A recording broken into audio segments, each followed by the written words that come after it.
হচ্ছে রাজগুয়া শাক হয়েছে মাশাআল্লাহ, আল্লাহুম্মা বারিক বলবেন সবাই।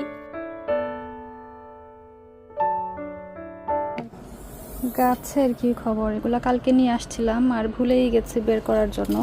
প্রচণ্ড গরমে এগুলার অবস্থা না খারাপ হয়ে যায়। এবার কিছু বুঝলাম না, সামারে মানে কোনো ফুল নাই কোনো জায়গায়। বিএনএম, হোম বার্গেন, তারপরে কি বলো এটার নাম, বিএনকিউ, সব জায়গায় ঘুরে আমি এই কয়টা ফুল পেয়েছি রেঞ্জ থেকে।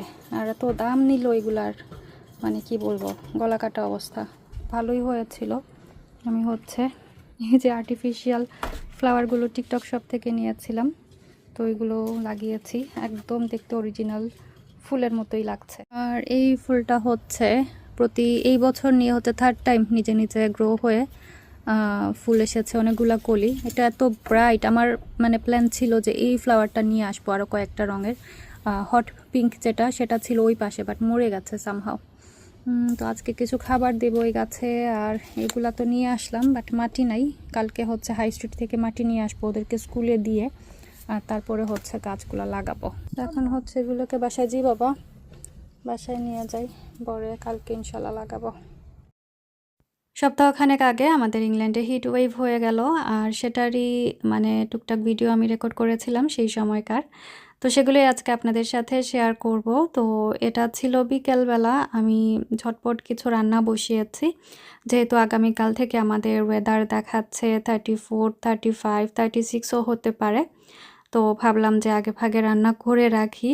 আর বরাবরের মতো আমি সবসময় বলি যে আমার কিচেনটা একদম তান্দুরের মতো গরম থাকে, মানে মনে হবে যে আপনার মাথার মগজ পর্যন্ত একদম গলে যাবে, এরকম অবস্থা, এতটাই গরম।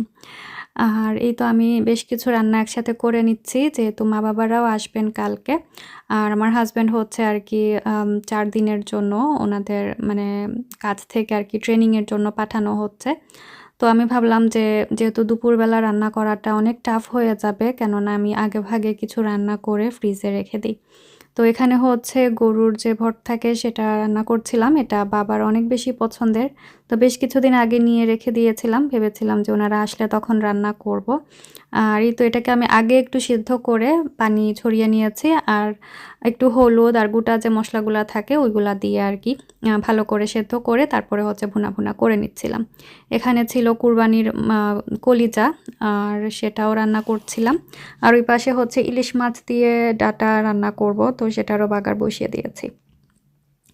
আর ভাজি যেটা আমি করি, এটা একটু বেশি করে তেল দেই, আর পরে আর কি একদম ঝরঝরা করে ভাজি করি, একটু পুরা পুরার মতো আর কি থাকে, মানে একদম গোল্ডেন ব্রাউন যেটাকে বলে।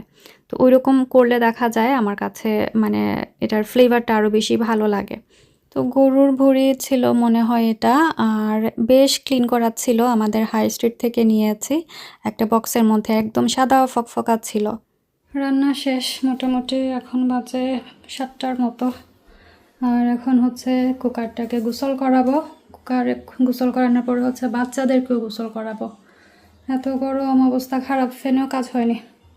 আর এই যে গ্রিসের অবস্থা, গ্রিস, এগুলো কিন্তু গ্রিস স্প্রে মারার সাথে সাথে হচ্ছে লাল হয়ে যায়। এখন কুকারটা ভালো করে পরিষ্কার করে বাচ্চাদেরকে গোসল করাবো, খাওয়াবো, বেডে দিব। ওর হচ্ছে কিছু কাপড় আয়রনের আছে, ওগুলোও ঠিকঠাক করব। তো কি কি রান্না করলাম দেখাই।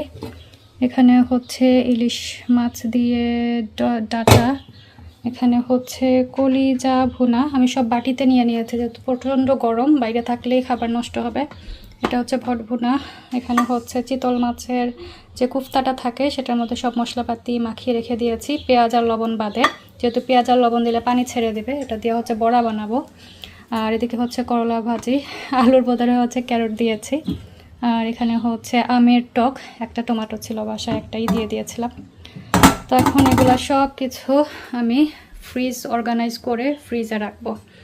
আর এটাও চিন্তা করছি যে বাটিতে নিব না কি পাতিলেই থাকবে, যদি ফ্রিজে জায়গা হয় রাখবো, আদারওয়াইজ হচ্ছে এটাও ট্রান্সফার করব বাটিতে। তো এখন হচ্ছে বাকি কাজগুলো সেরে নেই। পুরা 3 ঘন্টা থেকে আমি কিচেনে, বাসন মানে অত্যাধিক বের হয়ে যায়, সে কারণে শেষ হয় না। ফ্রিজেরও কিছু জিনিসপত্র ছিল, সেগুলোও বের করে ধোয়াধুয়ি করলাম। এখন অবশ্য একটু আরামের বাতাস আসছে, এত সময় পুরার পরে ফাইনালি এখন বাতাস আরামের আসছে। কাপড় এক বেচ দিব রাতে ধোয়ার জন্য, বাচ্চাদের গোসল করাবো। বরাবরের মতো বেশি করে পেঁয়াজ কেটে ফেলেছি, এতে করে আর যদি রান্না বসাতে হয় কুইক হয়ে যাবে। অনেকগুলো পেঁয়াজ এখানে, কমপক্ষে 5-6টা হবে বড় সাইজের পেঁয়াজ। রান্নার পরে এগুলো বেঁচে গেছে, এগুলাকে আমি ফ্রিজ করে নেব এখন। আর এই যে এদিকে হচ্ছে এই মাসি মাসি মাসি বা বইও না। তো রাতের বেলা ও হচ্ছে মানে সকাল একদম ভোরে আর কি 4টার দিকে ফ্লাইট, মানে 4টা থেকে ঘর থেকে বের হয়ে যাবেন। আর সকাল সকাল আর কি ফ্লাইট ছিল। তো ওই তো ব্যাগ মানে একটা হ্যান্ড লাগিয়েছি, মাত্র তো কয়েক রাতের জন্য যাওয়া হচ্ছে। তো ব্যাগ ওনাকে পাঠানো হচ্ছে ফ্রান্সে, বাট প্রথমে আর কি ওনাদের ফ্লাইট ল্যান্ড করবে হচ্ছে সুইজারল্যান্ডে। তো আমি একটু জেলাস ছিলাম যে আমাদেরকে রেখে সুইজারল্যান্ড দেখে ফেলবেন। তো এটা ছিল সকালবেলা, ওনাকে ঘুম থেকে উঠিয়ে দিলাম। আসলে পুরো রাতে ঘুম হয়নি, যেহেতু একটা স্ট্রেস থাকে বা টেনশন থাকে যে অন টাইম উঠতে হবে, ফ্লাইট ধরতে হবে। আর বাচ্চাদেরকে স্কুলে দিয়ে আসলাম। আর এই তো মানে এখন সকাল সকাল, বাট প্রচণ্ড গরম, কি বলবো, এত সকালে যে এত গরম বোঝানো যায় না। আসলে কি হয়েছে, আমাদের এই দেশে তো ওইভাবে গরম পড়ে না, সে কারণে দেখা যায় এই গরমে আমাদের সবার একটু অতিষ্ঠ অবস্থা হয়ে যায়। আর এদিকে আমার ফুল গাছের আশেপাশে অনেক ঝুল হয়েছে, ওইগুলো ক্লিন করে দিব। আর আমি আসার পথে হচ্ছে সুপারমার্কেটে উঠেছিলাম, একটু আনারস নিয়ে আসলাম। ভাবলাম যে মা বাবারা যদি বিকেলে আসেন তো ওনাদেরকে দিতে পারবো, আর আমারও মানে খেতে ইচ্ছে করছিল আনারস ভর্তা। তো কিছু কাঁচামরিচও নিয়ে আসলাম, আমার কাঁচামরিচ ঘরে শেষ হয়ে গিয়েছিল। আর এই যে এখানে দাঁড়িয়েছি, বিশ্বাস করবেন মানে 10 মিনিটও মনে হয় আমি দাঁড়াইনি এখানে। মনে হচ্ছিল যে আমার মানে চুল সব ঘেমে গেছে, এরকম অবস্থা। আর এখানে মরিচগুলো এনে আমি মানে ধুয়ে পানি ঝরিয়ে একটু ড্রাই করে নেই প্রথমে, আর এইভাবে টিস্যুর উপরেও একটু মুছে নেই, এতে করে একটুও পানি থাকে না, একদম ড্রাই হয়ে যায়। আর তারপরে হচ্ছে এরকম আমি একটা এয়ারটাইট কন্টেনারে রেখে দিই, এতে করে এটা বেশ মানে লম্বা সময় জুড়ে ভালো থাকে বা ফ্রেশ থাকে।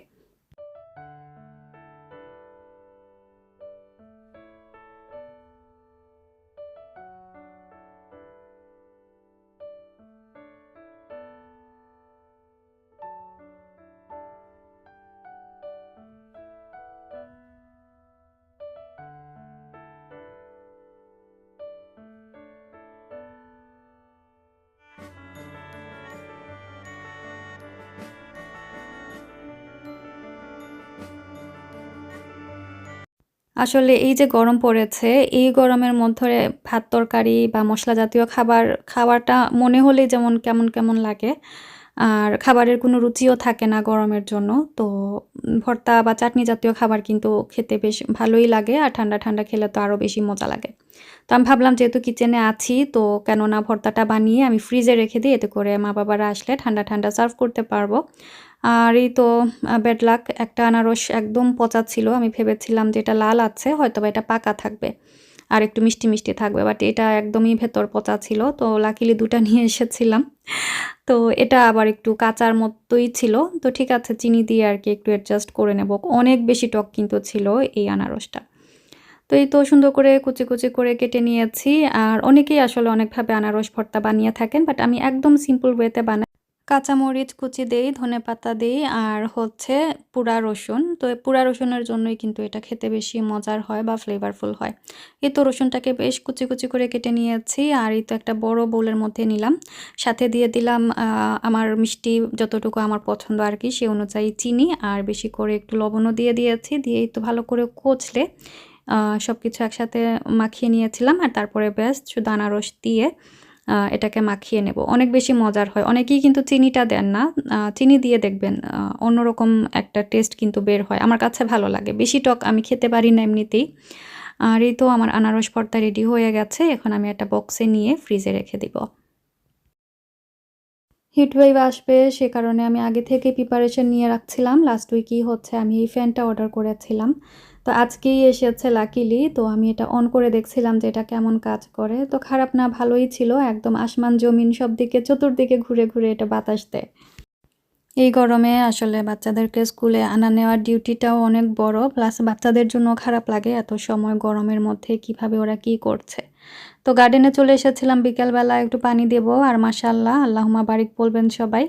আমার মানে ফার্স্ট টাইম আমার গার্ডেনে হচ্ছে লাল শাক হয়েছে। লাস্ট আরেকবার মানে বিচি দিয়ে ফেলেছিলাম, ওইভাবে উঠেনি। আর ২ টা কুঁড়ি দেওয়ার সাথে, সাথে হচ্ছে পিঁপড়া না কি এসে খেয়ে চলে গিয়েছিল আর একদমই হয়নি। বাট এবার মাশাআল্লাহ অনেক সুন্দর হয়ে উঠেছে। আমার তো অনেক বেশি খুশি লাগছিল। আমাদের এখানে গরম পড়লে আসলে আমরা সবাই একটু অতিষ্ঠ হয়ে যাই আর সেটার পেছনে কারণও আছে।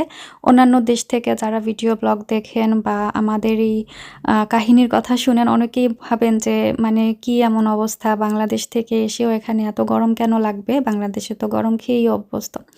আসলে বাংলাদেশে গরম খেয়ে অভ্যস্ত আর এখানের গরম আর এখানের গরমের মধ্যে কিন্তু দিন-রাত পার্থক্য আছে। বাংলাদেশে মানে ঘাম হয়, এখানে কিন্তু ঘাম হয় না। দেখা যায় যে শরীর জ্বালাপোড়া করে এরকম। প্লাস হচ্ছে বাংলাদেশে মানে ওইভাবে রাস্তাঘাট, বাসাবাড়ি, দরজা-জানালা রেডি করা আছে যাতে বাইরে থেকে বাতাস ভেতরে আসে। ঘরের ভেতরের যে ভাবটা থাকে বা গরমটা থাকে সেটা বাইরে যেতে পারে। বাট এখানে যেহেতু শীতপ্রধান দেশ, দেখা যায় যে ১২ মাসই বলতে গেলে ঠান্ডা থাকে। সামার হাতে গোনে কয়েকদিনের জন্য আসে। আর আসলে এর মধ্যে আরকি কয়েকদিন থাকে হিট ওয়েভ। তো আমাদের রেড অ্যালার্ট জারি করা হয়েছে। তো বুঝুন কত মানে খারাপ অবস্থা ছিল আমাদের জন্য। যেহেতু শীতপ্রধান দেশ, তো শীতের যাতে হিটটা বাইরে না যেতে পারে সেটার জন্য ইনসুলেশন করা থাকে আমাদের ঘরে। তো সে কারণে দেখা যায় ঘরের ভেতরের যে গরমটা হয় সেটা বাইরে বের হতে পারে না। রাস্তাঘাটও দেখা যায় অনেক সময় মেল্ট হওয়া স্টার্ট হয়। তো এই আরকি। আর আমার ঘর হচ্ছে আরেকটু এক্সট্রা গরম যেহেতু আমার ওই পাশ মানে কিচেনের হাফ আর আমার কনজারভেটরি দুটাই হচ্ছে কনজারভেটরির মতো মানে চালের মতো। তো সেটার মধ্যে থেকে হিট হচ্ছে ডাইরেক্ট ঘরে ঢুকে। তো বাইরে যদি আপনার টেম্পারেচার হয় 35-36, আমার ঘরের টেম্পারেচার মানে আমার ঘরের ভেতরে টেম্পারেচার থাকে 45 এর কাছাকাছি। তো চিন্তা করুন কি পরিমাণে গরম। তো এটা ছিল অন্য আরেকটা দিন। আজকে সকাল বাচ্চাদেরকে স্কুলে দিয়ে এসেই আমি হচ্ছে আমার ঘরের যে রাগটা ছিল সেটা ধুয়ে দিলাম এক চান্সে যাতে করে খুব তাড়াতাড়ি ক্লিন হয়ে যায় এটা আর ড্রাই হয়ে যায়। তো হিট ওয়েভে এই একটা ভালো কাজ করেছি আমি যে আমার কার্পেটটা আমি ভালো করে ধুয়ে শুকিয়ে নিতে পেরেছিলাম খুবই অল্প সময়ে। আরেকটা জিনিস হচ্ছে আমরা মানে ইংল্যান্ডে কারো বাসায় দেখবেন সিলিং ফ্যান নাই, এসি নাই, মানে ওই সিস্টেমটাই নাই। কারণ এখানে এইভাবে গরম পড়ে না। বাট এখন গ্লোবাল ওয়ার্মিং এর জন্য দেখা যাচ্ছে যে দিনে বা প্রতি বছর এরকম হিট ওয়েভ আসে। তো হয়তোবা আমরা সবাই আস্তে এসি বা ফ্যান লাগানোর মানে ব্যবস্থা করতে হবে। সব দিকেই তো আসলে ক্লাইমেট চেঞ্জ হচ্ছে সেটাই আরকি।